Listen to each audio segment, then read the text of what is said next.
à pouvoir faire le pont entre les institutions républicaines et la frange la plus importante de la population, nous constatons tous aujourd'hui que l'opinion est davantage en quête d'une information de plus en plus plurielle et libre.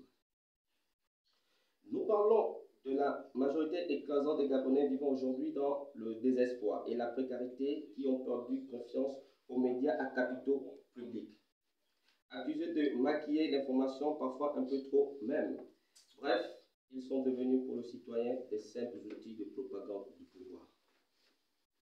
Cette préférence du grand public pour les médias privés obéit à la logique de vérité, de transparence et de tangibilité de l'information dont nos médias font montre dans l'exercice de leur fonction de journaliste.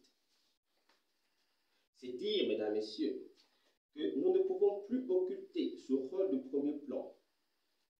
que jouent les médias privés dans la promotion et la diffusion de l'actualité politique, économique, sociale dans notre pays. D'autant plus que les médias privés ont toujours été un pilier fondamental de la démocratie, servant le lien vital entre les candidats, les institutions politiques et les citoyens. Notre dévouement à fournir des informations impartiales, approfondies et vérifiées a été démontré en maintes reprises, contribuant ainsi à éclairer l'électorat et à favoriser un débat public juste. À titre indicatif,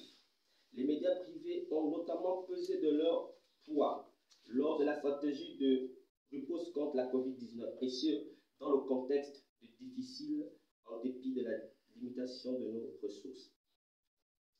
Mais ont été malheureusement écartés quand il s'est agi de soutenir la presse pendant cette période. Mesdames, Messieurs, chers confrères, chers consoeurs, malgré notre engagement total et indéfectible aux côtés du gouvernement lors des grands événements de la République, nous demeurons toujours mal logés, voire sous-payés lorsqu'il faut passer à la caisse, contrairement à nos collègues d'en face, lesquels, bien que bénéficiant déjà au statut de fonctionnaire et disposant de moyens logistiques considérables, sont encore les plus privilégiés en termes de primes de couverture. Tout cela nous confronte à dire aujourd'hui haro au mauvais traitement de la presse privée, d'autant que nous vivons dans une ère empreinte d'égalité de chances. Alors pourquoi un poids, deux mesures dans la rémunération des services de presse au Gabon? Nous parlons de cette égalité de chances si chère aux plus hautes autorités du pays, en tête desquelles le président de la République, son chef de l'État, son Excellence Ali Bongo Ondimba, doit également trouver tout son sens dans le domaine de la presse au Gabon. Pour histoire, de nombreux confrères réduits à la mendicité sont passés de vie à trépas, sans aucune dignité humaine. Nous faisons ici allusion aux confrères qui nous ont quittés dans les conditions les plus déplorables. Mieux, la presse privée, au-delà de sa grande portée par la magie du net, demeure plus flexible aux attentes des porteurs de projets de communication, allant jusqu'à leur proposer plus de temps, plus d'espace et plus de rediffusion. À l'ère du numérique, ce n'est qu'un secret pour personne, la presse indépendante a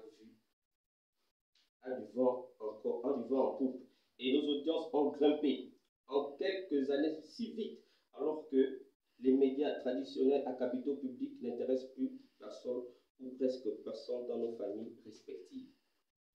Pourtant, nous constatons